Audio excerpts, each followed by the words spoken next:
Anyone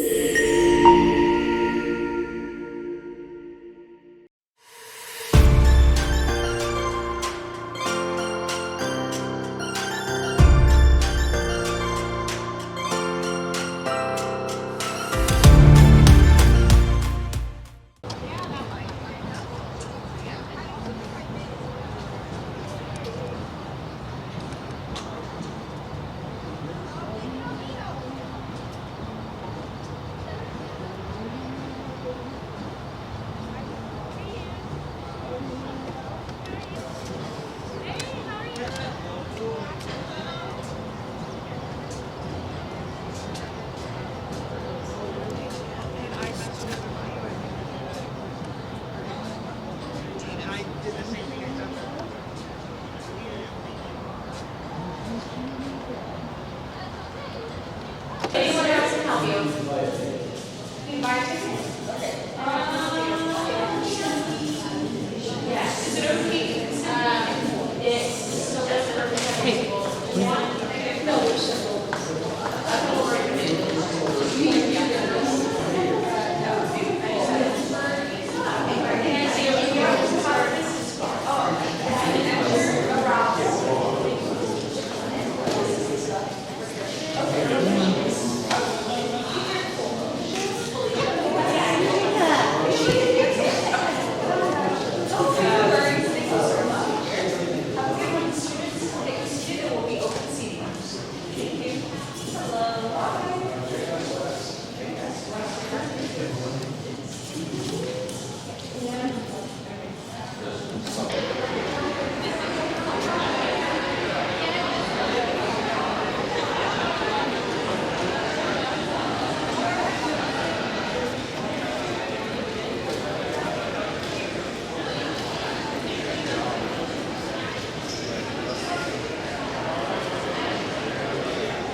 Ladies and gentlemen, let's get started.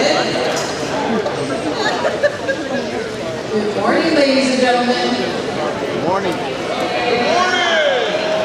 Everyone's talking about all the people they help you. Let's go one more time. Good morning, ladies and gentlemen. Wow, I saw hey, what's going on? All right.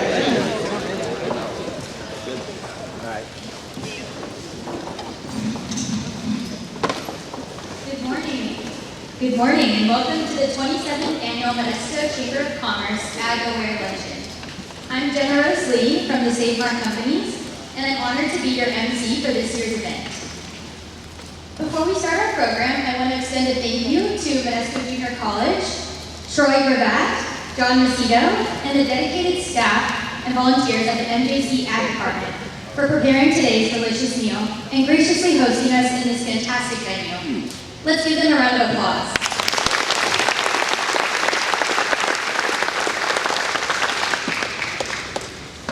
I would also like to extend a big thank you to the teachers and students of Modesto City Schools FFA for setting up for today's event.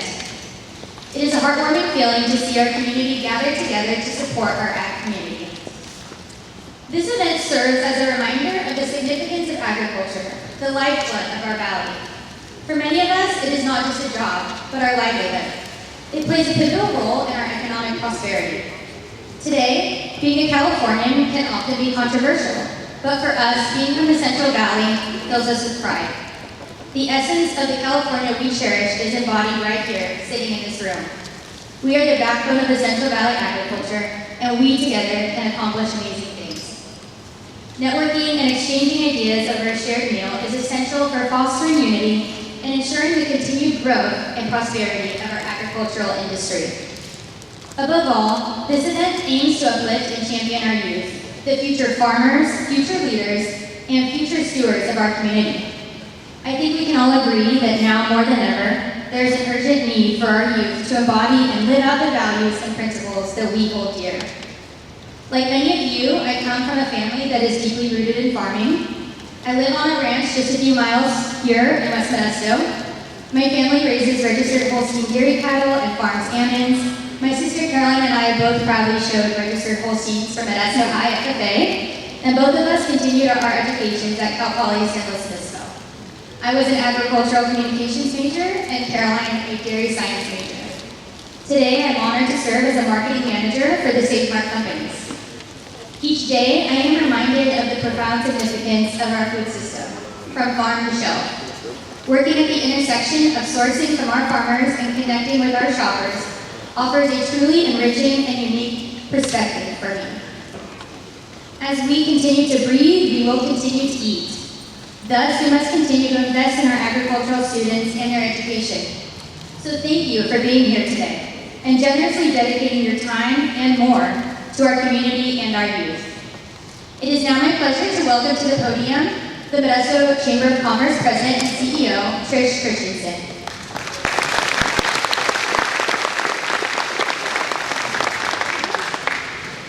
Thank you, Jenna, and welcome once again. I too want to welcome you to today's AgAware Luncheon. Our dedicated committee members, MJC Ag Partners, and Chamber staff have worked together for several months to bring an amazing event with inspiring speakers together for you to enjoy today. We are excited we will be hearing from 4 FFA students today, in addition to our keynote speaker. We greatly appreciate having so many new and returning supporters joining us and sharing in these festivities. Today's list of sponsors and attendees showcases the commitment of our community to invest in and support our local students engaged in the Future Farmers of America program. These students are on a mission, excuse me, I lost my place there. These students are on a mission as the future stewards of our prized valley agriculture. The scholarship fundraising event would not be possible without each of you. I wish to recognize the dignitaries we have in attendance. Jacob Felder with Senator Marie Alvarado Gill. Thank you, sir. Linda Pitbull, our Agriculture Commissioner, Sealer of Weights and Measures, is here. Thank you, ma'am. As well as members from the Board of Trustees and leadership from Modesto City School District, along with President Sanders, MJC, and the Foundation. And lastly, the Modesto Chamber of Commerce Board of Directors who are present in the room. I invite you to join me in appreciating our event sponsors who have made today possible. Our gold sponsor, Sutter Valley Health. Our silver sponsors, F&M Bank, JS West & Companies, TSM Insurance, and Yosemite Farm Credit. Our equipment sponsors, American Chevrolet, Community West Bank, and our table sponsors, American Ag Credit, Bank of America, Bank of Stockton, Berlin Cohen, Boyette Petroleum, California Poultry Federation, Community Hospice and Health Services, Farmers Warehouse, A.L. Gilbert Company, Fisher Nut Company, Flory Industries, Grimbleby Coleman Advisors and Accountants, H.M. Claus, Melvin T. Wheeler and Sons, Modesto Irrigation District, Modesto Junior College Foundation, Oak Valley Community Bank, Perez Farms, Salida Ag, Sataki USA, Southwest County Farm Bureau, Trulock Irrigation District, Visit Modesto, Wells Fargo Commercial Banking, Winton Ireland Strong Green and Insurance Agency, and Yosemite Meats. Let's give them all one big round of applause.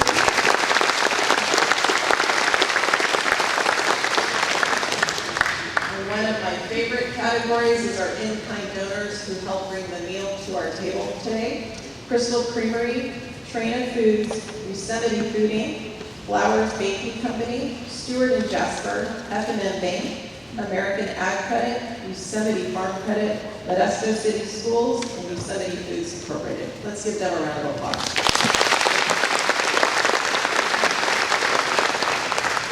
I also want to highlight that the centerpieces on your tables were created by students of the floral program here in town. And we thank you all for participating and contributing to the success of today's event. We currently have 8 local high school FFA chapters in our area. Over the last 27 years, we've raised scholarship funds to support those students through this event.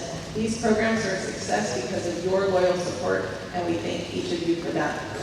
I'd like to now invite up Jeremiah Williams, Councilman, to join me, please. He will be leading us in a song today. Thank you, Trish. Thank you, Trish. Can you hear me? There we go. Before I begin with the song, I would like to thank all the FFA and the 4-H for all that they do. Let's give them a round of applause.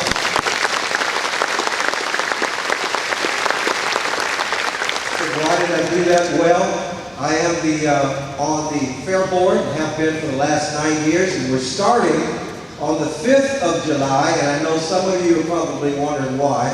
We had to do that based on our entertainment and such.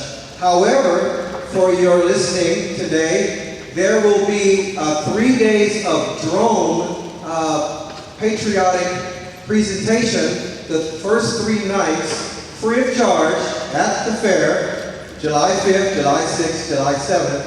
We will have a drone demonstration, a patriotic drone demonstration. So I hope you would enjoy that. All right, now I will do this song. I normally do the national anthem, but today I felt very called to do this one. And if you would stand with me, I would appreciate it. And some of you know this song, so join along with me. If tomorrow all the things were gone that I worked for all my life, and I had to start all over with just my children and my wife, I thank my lucky stars to be living here today, 'cause the flag still stands for freedom, and they can't take that away. And I'm proud to be an American, where at least I know I'm free. I won't forget the men who died and paid that price for me, and I'll gladly stand up next to her and defend her still today, because there ain't no doubt I love this land. God bless the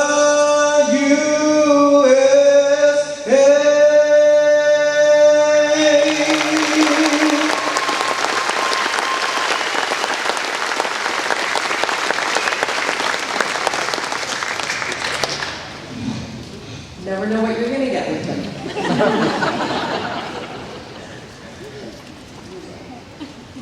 And now I would like to invite the majors from the Salvation Army to join. Major Courtney Stratton will lead us in the pledge, followed by the invocation.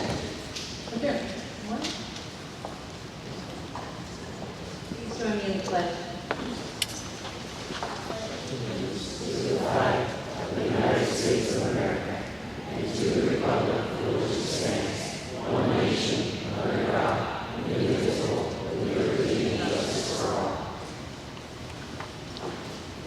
Join me in prayer. Our gracious God, we thank you today for this opportunity that we have to gather as a portion of our community. As people, we come together recognizing our need from you for sustenance. And God, we thank you for the farmers and the agricultural community that have made these provisions for us possible. God, we know that the bounty of this land depends upon the faithfulness of those who put their hands to the plow, for those who do the difficult work. And Lord, they depend upon you for the rain and for the sunshine and for all the wind and nutrients that make these things possible for us. We thank you for the fruit of this land, which make it possible for us to receive nutrients and to receive life. And we pray, dear God, that you would continue to provide as only you can do through the hands of those who are faithful to make all of this possible. Lord, we pray for blessing upon the families and homes that are represented here. We are grateful to give you the thanks because we know that it is with you that these things become possible. We ask this in the name of your Son, Jesus. Amen. Amen. God bless you.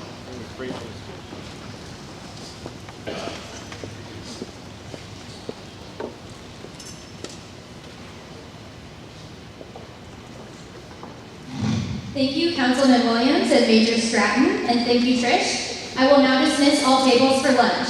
Each food station is the same, so please move forward to any available station. We also have committee members that are ready to assist you. Enjoy your meal.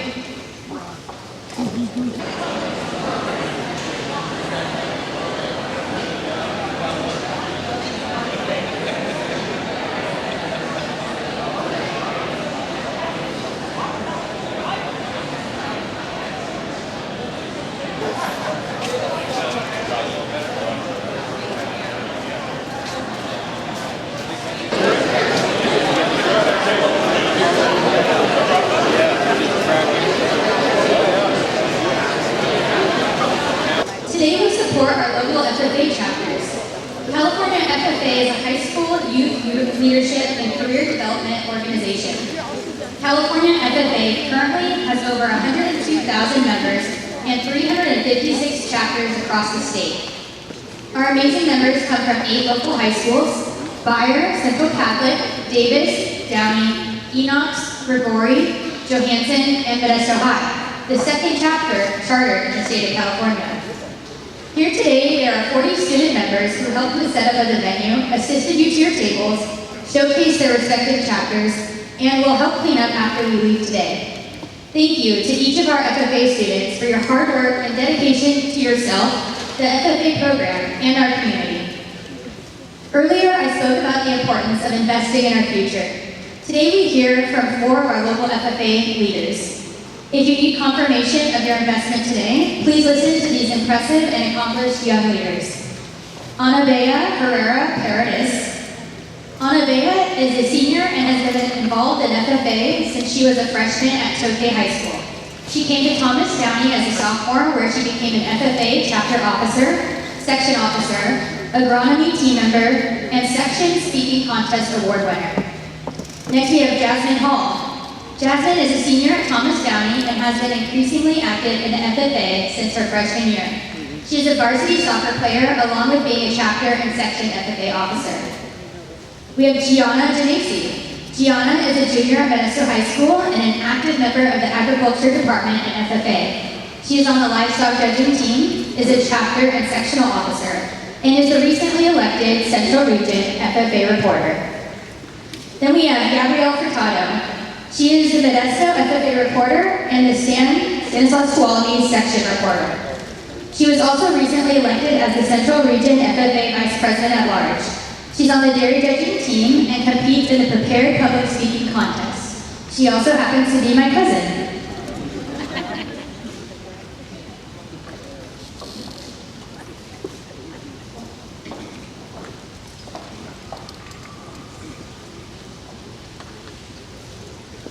Good afternoon, generous supporters of agricultural education. I am Jasmine Hall, And I'm Ana Bea Herrera. and we are representing Thomas Downey High School. Our experience in the FFA has been both invigorating and life-changing. Bea, 4 years ago, did you think that you would be traveling to a ton of different colleges throughout California, competing in agronomy, winning speaking competitions, being the secretary of the Stanislaus Tuolumne Section FFA, or even show rabbits at the county fair? No, I did not, rather. My childhood was rough. As a child of 2 addicts, I truly never had a sense of home and belonging. At one point, it got so bad that I was completely hopeless for my future. Coming out of COVID, I completely bombed my freshman year. I had completely given up on myself. But luckily, after coming back my sophomore year, I decided I needed to get more involved in school activities, which led me straight to the FFA. I don't think I could ever express enough how much this organization has changed my life for the better. I mean, at the state conference, I even caught myself crying mid-workshop because I did not know how I could possibly even begin to thank my ag teachers or anyone I've met along the way in FFA for it. What about you, Jasmine? Did you think that you were going to be able to have such amazing opportunities such as being one out of 75 seniors chosen to attend the Sacramento Leadership Experience, raising market cattle, swine, and sheep, or even to lead our chapter leadership retreat as second president? Not in the slightest, Mayor. During my childhood, I was primarily focused on playing soccer in competitive settings. This sport was such a big part of my life that it often consumed most of my time and energy. Before I joined the FFA, my life was consumed by soccer practices, tournaments, games, and camps. But since I got involved with the FFA, my perspective has broadened and I have had the chance to experience things beyond just athletics. Additionally, the FFA has taught me important life skills that will be valuable in my future career. The FFA is more than sows, cows, and plows. As cliche as it is, the FFA is a family and a home. It has given us something to be passionate for. The trajectory of my life has forever been changed by this organization in the most positive way. Genuinely, in an odd way, it has saved my life and changed those cards for the better. Because of the FFA, I can proudly say that I'm a better person.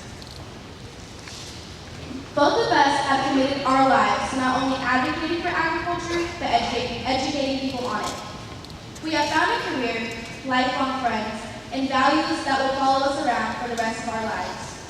To us, the FFA marks a new beginning to a better future, because as many as you can agree, it is raising a new generation with a passion not only for agriculture, but also for this planet and the people on it.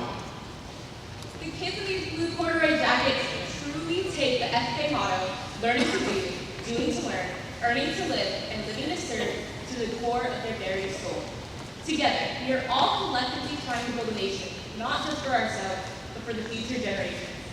So, to everyone in this room, we encourage you to continue to support the future agriculture with us.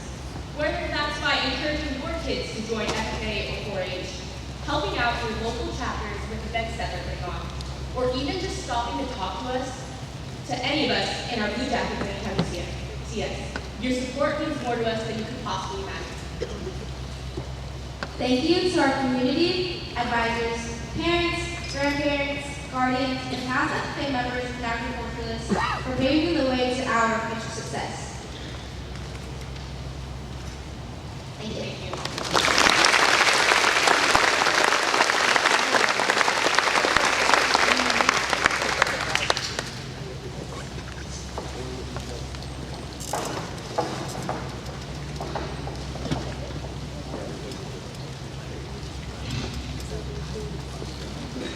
Good afternoon. My name is Gabrielle Furtado.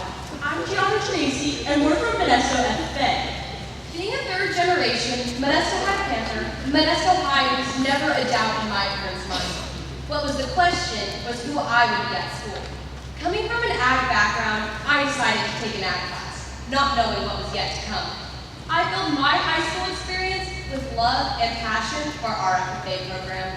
Showing dairy cattle at the Stanislaus County Fair and participating in our dairy cattle judging team has helped me further my knowledge of the dairy industry and inspired me to participate in the prepared public speaking contest. I wrote and memorized an 8-minute speech on robotic building. What I learned most from my experience in FFA is leadership, responsibility, hard work, and being comfortable with being uncomfortable. There are endless opportunities in FFA, and I am proud to be a part of this program at my school, where I can experience the same memories as my dad when he was a Modesto FFA member. The life lessons I have learned in FFA will stick with me throughout my life.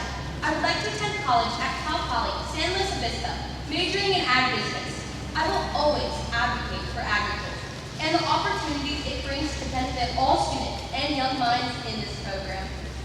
Coming from an ag background where generations of my family were in FFA, and both my parents are FFA officers, it was never a question whether I was going to be a part of FFA.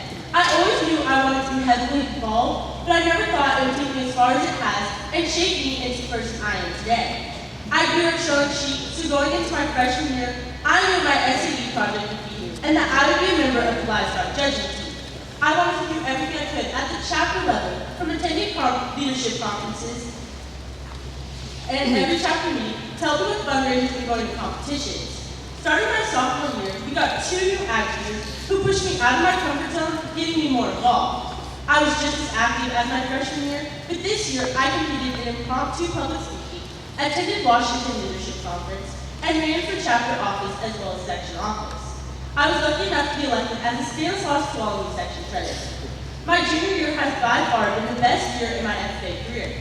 I have grown so much because of FFA, from being the girl who had no confidence and was afraid to do everything, to building my courage and leadership skills to not only better myself, but use these abilities to give back and serve.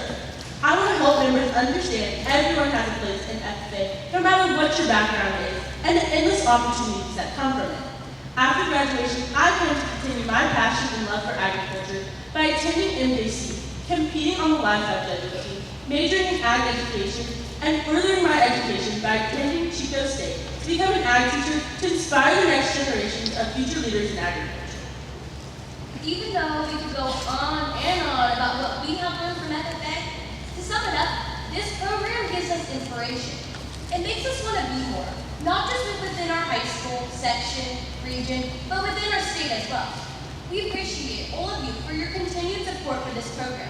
That means so much to us and to so many different students across Modesto. There are so many programs throughout Modesto City Schools, but none of them match the impact that FFA has on the lives of students. From the bottom of our hearts, we thank you for your generosity and support. Today we are currently the newly elected Central Region Vice President at Large and the Central Region Reporter. Central Region is the largest region in California, where we will be representing over 30,000 members from 83 different high schools. Not only is this a success for us, but a success for our entire Modesto family. It has been 5 years since Modesto High had an officer serving the Central Region, and the first time Modesto High has had 2 officers serving at the same time. It is with your help we can say that we proudly represent the Central Region with honor and pride. It is support like yours that help members like us achieve our dreams and help us become the next future leaders in agriculture. We thank you all for your support.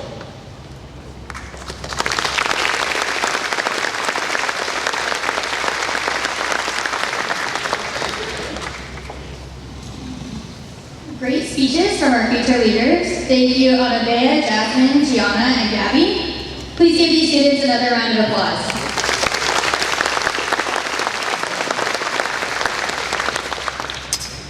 It is now my pleasure to introduce this afternoon's keynote speaker, Dr. Ami Gunasekera. Please help me in welcoming Dr. Gunasekera.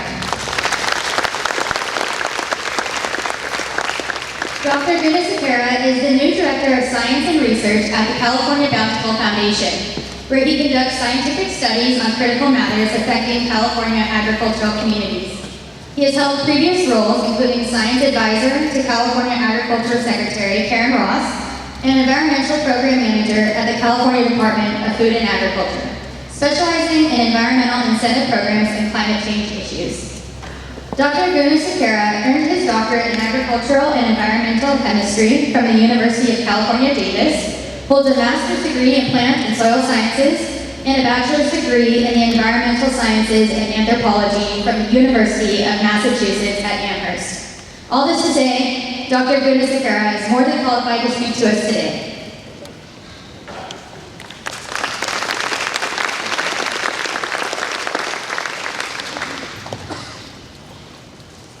Thanks, Jenna. Can you all hear me okay?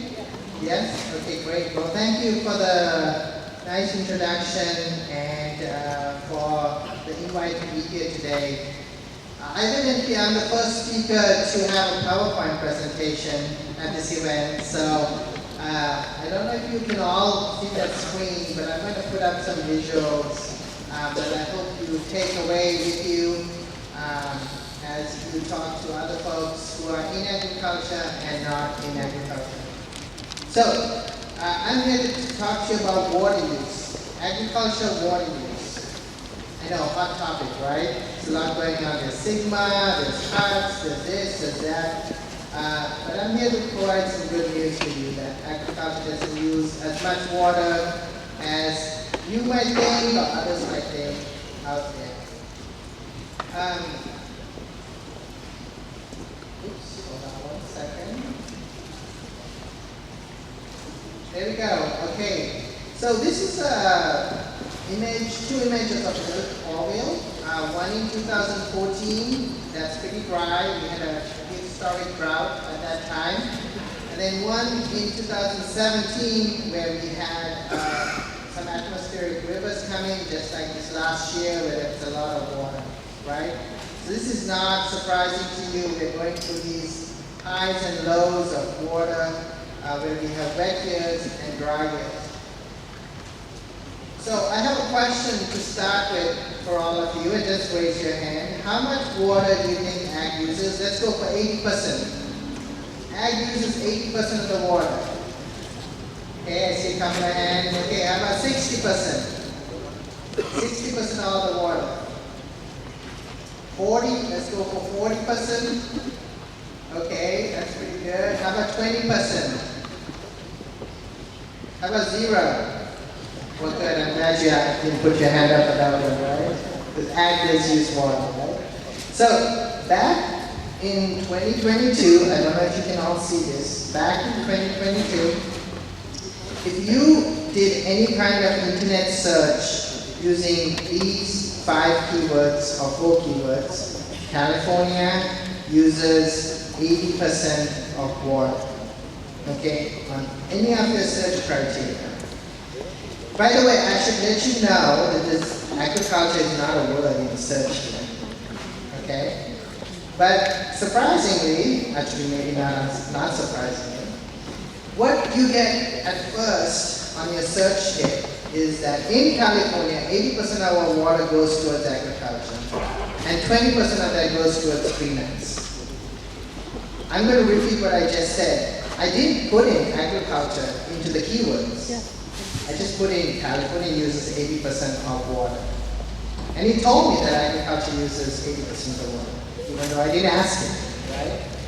And then further down in that second yellow box, it says, people also ask, what is 80% of California water devoted to? And in big letters, it says agriculture, okay? So, millions of people are reading this. This issue was the facts at the time in 2022 when you did this search, okay? Oh, there are the 3 yellow boxes I was talking about. Okay, so if you do another search and you change it to simply water use in California, what you get is you get a report by the Public Policy Institute of California, which does a lot of research on water. And what they say is that roughly 50% of the water goes for the environment, 40% goes for agriculture, and 10% for the urban sector. Okay, and then also there below that, people also ask, what is the main reason for water? Again, I didn't put in agriculture, but it ties it back to agriculture, the largest water user out there. Okay? So this happened to also hit all the mass media. This is the Sacramento Bee article in 2023, so pretty recent, okay? And here in the third sentence, they say the industry also uses 80% of the state's water, a large portion of which goes to cows. Really? I didn't know that. That was news to me. Okay? So now there's this internet search saying that ag uses a lot of water. There's the media picking up that ag uses water. And then if you look further back, in 2014-2015, Time Magazine did a big spread. And here on the top image, they say that agriculture uses 80% of human-related consumption. How many of you know what human-related consumption means? Thank you. You are no different than the general public. So when they read that sentence, they automatically assume all the water, or 80% of the water that comes into the state is used by agriculture. And then somehow they related 10% of California's water goes towards almonds. I don't know if you remember that back in 2012, 2013, there's this huge story about agriculture and our nut crops using all the water and we're exporting it to other countries. So we're exporting our water out. Okay? And so there was this huge push on targeting agriculture as sort of a villain in this water world.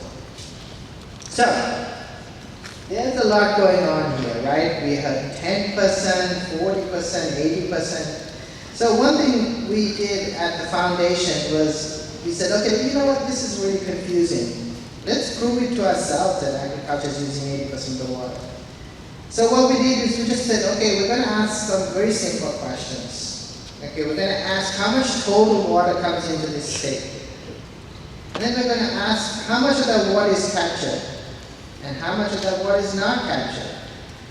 Captured means you put it behind a dam and you let that water release through the summer for various uses, including urban sector, agriculture sector, commercial enterprises, industry, etc. And that's what we do in California, right?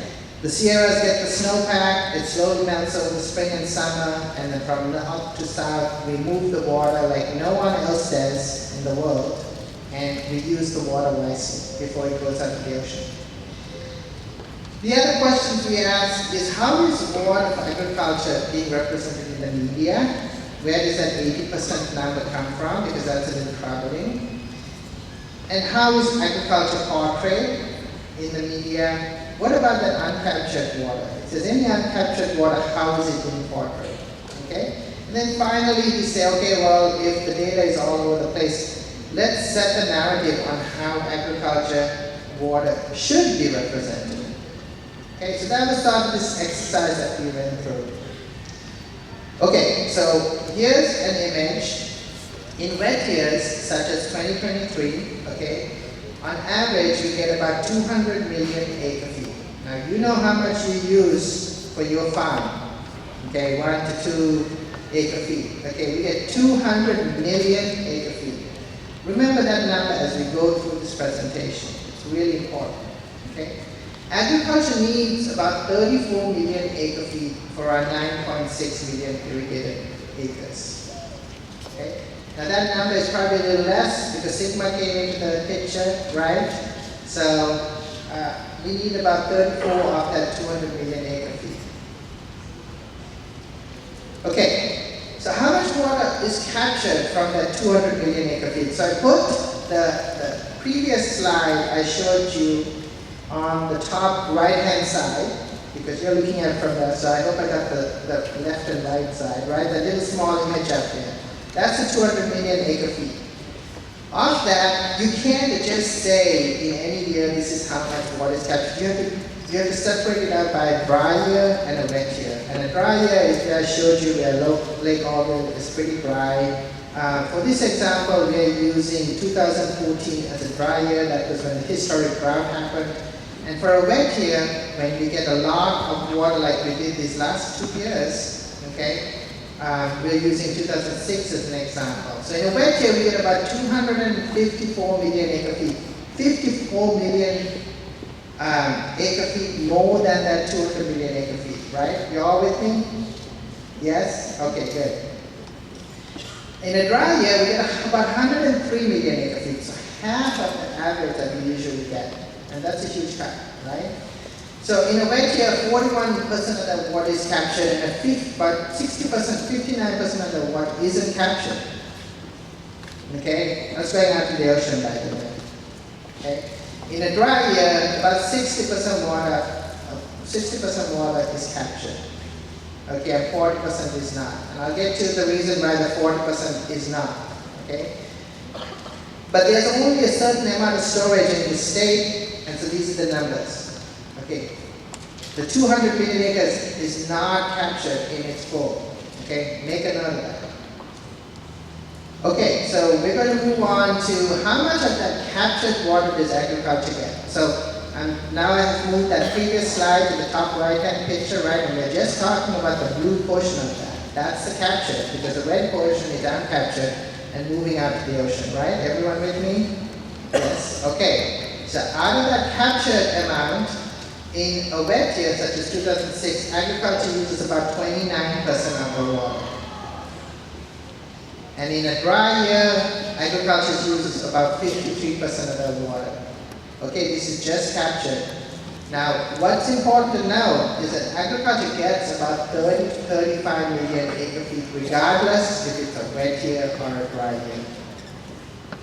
Okay, that doesn't change, okay, 30 to 35 million acre feet. Remember that when I get to a couple of slides more. Okay, the urban sector. The urban sector gets about 8 million acre feet. Regardless of a dry year or wet year, that's how much they need, that's how much they're going to get. Okay? So in a wet year, it's about 8%, in a dry year, it's about 12%, but it's about 8 million acre feet, right? How about the environment? The environment gets water from captured water. Yes, it does. We in California are located near an ocean. There are salmon that need that water, the flows. There are federal requirements that this state has to provide certain water levels for the rivers and streams to keep those salmonoids and the endangered species alive. Okay? You go to some other countries and you ask them, do you have an environmental water allocation? And the first thing they go is, what? And you feel like they didn't understand you, but it's just a surprise to them that they have an allocation. We went to the Netherlands on a climate smart ag mission and we asked them, do you have an endangered species list? And they again said, what? And then they thought of it and they said, well, if we go on the endangered species list, if we had an endangered species list, humans would be the first. Okay, because they brought that whole country out of the ocean, right, with their windmills, etc. So you can see how we, because of the situation we are in the ocean, have to provide these environmental resources from lawsuits, etc. that have come about. But in a wet year, the environment gets about 62% of the share. This is still captured water, folks. Okay? This is still water held behind those dams. They have to provide an allocation for the environment. And in a dry year, it's about 35%. Unlike the urban sector and ag sector, look at the million acre feet. Okay, it varies greatly. So in a wet year, they got 64 million acre feet. In a dry year, they got 22 million acre feet. It's not the same. Ag's always 30 to 35 million acre feet. The urban sector is always 8 million acre feet. Not the same for the environment, right? Okay, moving on. So how is water in California agriculture represented in the media? Where does this 80% number come from? Because we were really confused. We're like, okay, these numbers aren't adding up. The way it adds up is if you just take the urban sector and the agriculture sector and compare those two sectors. And when you do that, agriculture uses about 78% of the water. And in that calculation, what they have left out is all the required water that needs to go to the environment. Is that fair? Are you all feeling good about the math that the regulators have done so far? That's not right? That's an injustice to food production and what you all do. Okay? So here's the two images. They completely left out the last one, and that's how they get to, by the way, it's not 80%, I get to 78%, they must just round it up. So, this is a highly inaccurate way on how water is calculated, okay? So here's how generally agriculture water is portrayed. Again, we're just talking about captured water. Ag gets anywhere from 29% to 53% depending on a dry year or wet year. The median acre feet don't change much. The big picture here is to show you how the environmental water changes, okay? Because it can only capture so much in a wet year. Okay, so what about the uncaptured water?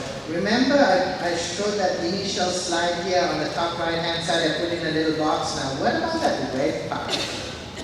Okay, because that just flowed to the ocean, right?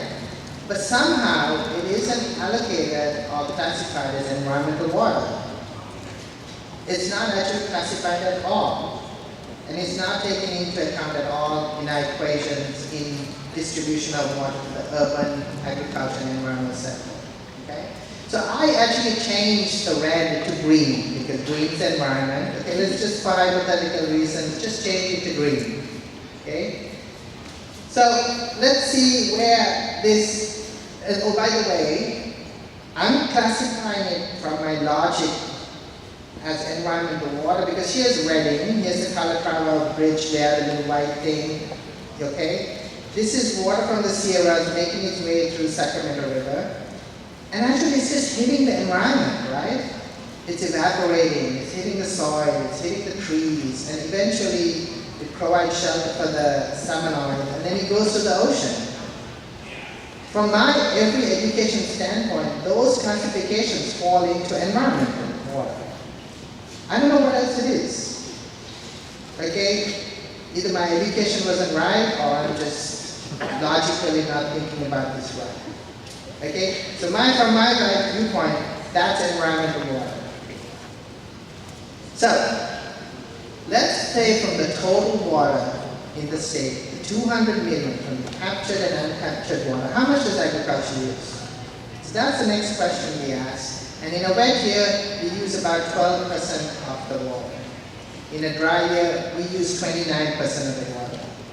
Now last year, so this wet year is based on 251 million acre feet total coming into the state, right? The last 2 years we have gone way more than that. So agriculture is actually using less than 12% of that water.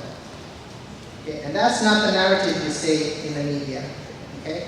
So next time you see someone and they say, oh God, you guys are such water users. Okay? You say, no, in a wet year we're using 12% of that, in a dry year we're using 29%. Now here's the kicker, okay?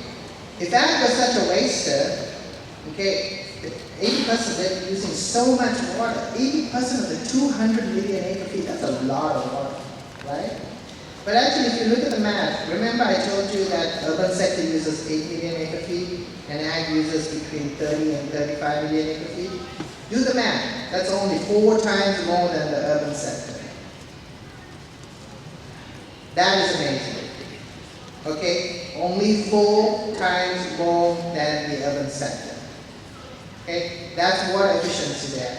Right there, that's water efficiency. Okay, so let's go on to look at how agriculture in California should be portrayed. And this is it right here. You can divvy up the dark green, the orange, and the dark green, the orange, and the purple slices are the captured water, and the light green is the uncaptured water that goes to the environment. Okay, and so we're using about 12% in a wet year. In a dry year, we're using about 29%. And in a wet year, the environment gets 85% of the water. Okay, in a dry year, they get about 58% of the water. Here's another way to look at it. Here's the 85% of those 2 slivers that I added together of the uncaptured and captured water. Okay, and here's one more way to look at it. A little bit more cleaner slide, but the same thing. And look, agriculture again is 12%, urban sector is 3%. That is only 4 times more than what the urban sector is using. Okay, so what is this? Why is this for California? And if you look at California, historically, we have moved away from flood and furrow irrigation to micro sprinkler, subsurface drip irrigation, and drip irrigation. Okay, and you can see here, the green line is gravity, which means surface water through flood and furrow irrigation. And you can see on the other side, the low volume and sprinkler irrigation, actually the low volume increasing. Okay, what is drastically increased over that time is subsurface drip irrigation. You don't plant tomatoes, processing tomatoes anymore without doing SDI. You don't put in grapes or wines anymore without doing drip irrigation. Right? Same for tree crops. Okay, if they're putting in your trees and vines on flood and furrow as new systems, they're going to be out of water pretty soon. Okay? Okay, you all know about ag and key statistics, so I'll skip that. But we are the #1 ag producing state in the nation. Okay, you should all know that and be very proud of that. And we are only one of 5 unique Mediterranean regions in the world. So we get long summers, lots of sunshine, which is why our crops are so productive, and on top of that, low humidity. Okay, humidity is the number one thing that increases pests and diseases. Okay, they love that environment, and if they don't have that, then it's hard for them to thrive on that. Okay, so here's the summary. So ag does not use 80% of the water in the state. Okay, agriculture uses a max around 29%. In wet years and dry years, it changes. The water narrative really needs to be corrected, and ag's not getting the credit it deserves, right? And there's a compelling argument here to develop more water storage. This is proof that more water storage needs to happen because those dry years and those historic drought periods are coming. They're going to come again. And if you're not prepared, this is what's going to happen. Sites Reservoir just got approved after about 20 years. I hope it doesn't take that long to build the next one. Okay, but this is some of the issues we're dealing with as we talk about water storage. Okay, one more thing to point out. Remember this slide? I showed you this slide before. This was again in 2022, where we put California uses 80% of the water, and all this information came out of agriculture. Okay. Since we came out with this work about a year and a half ago, and since we started talking about it and promoting, if you do a search now, under the same keywords, California uses 80% of the water, you won't get to that 80% right away. You will get to the California Department of Water Resources website that talks about agriculture using 40% of the state's water, okay? And they say, okay, it's with total water including environment and urban. That's still a little high from my estimates, okay, but our estimates, but they fixed it, right? And the next thing it says, approximately 80% of all developed water. But next to the developed water, they tell you what developed water means. Okay, remember they told you from all consumptive use and don't give you a reason what consumptive use means? Now they have fixed it. Okay, so this one study has changed the narrative on how your Google searches work about this, and hopefully some media looking up this will be like, oh, okay, well I need to look into this a little deeper. What does this mean? It doesn't just say 80% of the water. All this research is available online. We are fully transparent with our studies. We have some other studies on pesticides branching in wetland studies that we're doing that hope to inform policy and existing media that is out there. So please use it. We have press releases, we have policy briefs where we can use that to talk to legislative folks about this work so that they further understand agriculture and its efficient water use. So thank you for everything you do, and thank you again for the invitation.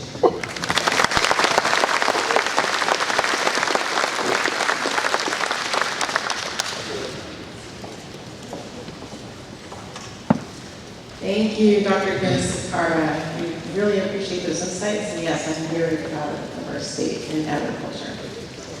In appreciation for your participation today, a donation will be made in your name to the FFA Foundation on behalf of the Stanislaus County Farm Bureau. So thank you for that. We would like to go on to our door prizes. Oh, you guys, looking for the drum.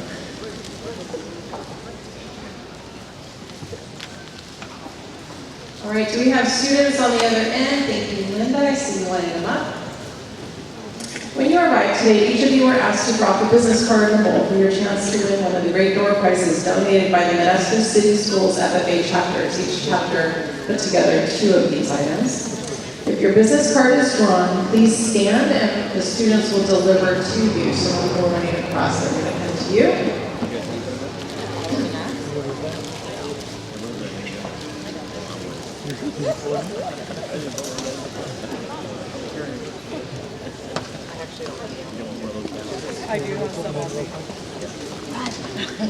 All right, our first recipient is Brad Udo, Modesto City Schools. Let's have fun with this one.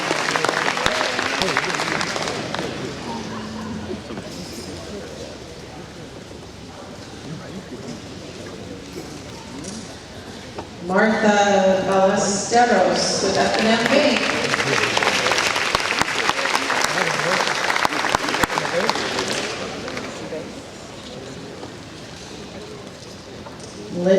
Coffee, American Recycle.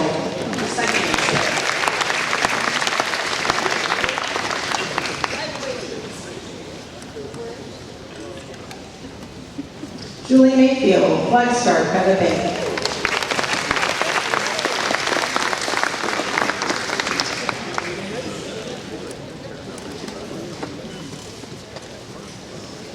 Chris Britton or Alejandro Carranza with CAP Farm Services.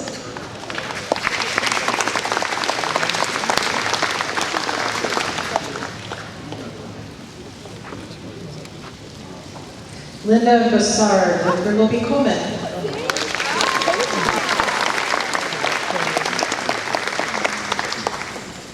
Colosio Cota, MISMG, WISMG.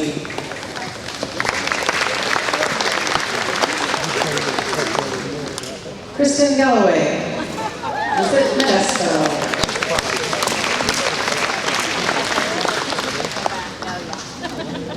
Kelly Munt, JS West.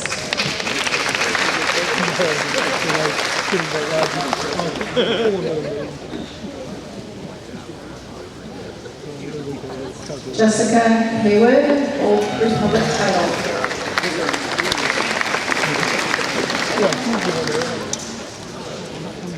Mike Heinrich, Goya Petroleum. Kristen Laskowski, Community Hospice and Health Services.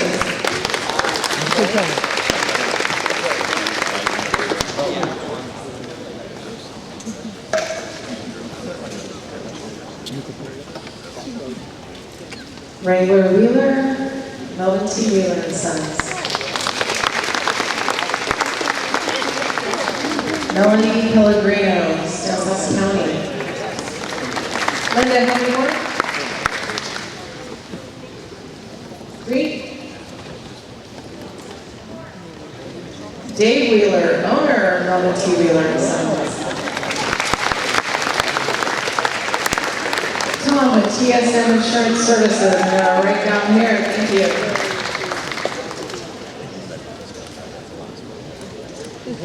Chauncey Pfeiffer, share staff.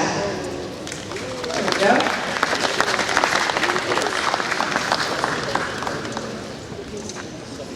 Vanessa Emo, Doubletree by Hilton.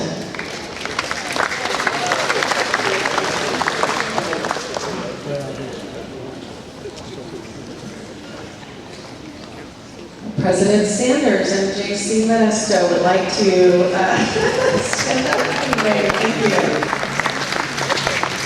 One more.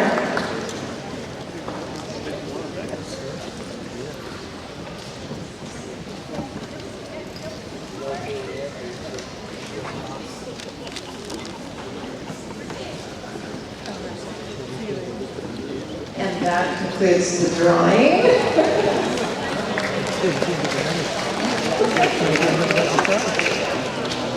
Okay, again, we would like to express our appreciation to our local businesses for your support of today's Agaware Luncheon, as well as show our appreciation to our event sponsors, table sponsors, and in-kind donors, and a special thank you to our MC, Jenna Rose Lee. Thank you so much, Jenna.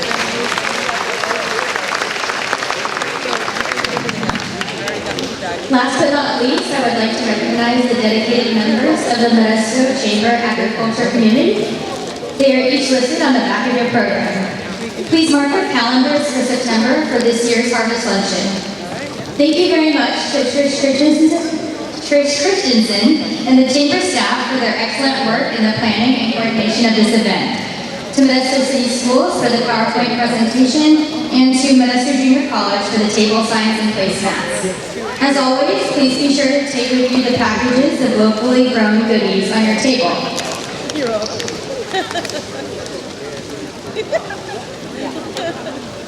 Thank you again for our generous sponsors, Dr. Guna Sakara, our vendor host, MJC Ag Department, and to each of you for attending today. Thank you. Could all the FFA students in the room please gather here for a group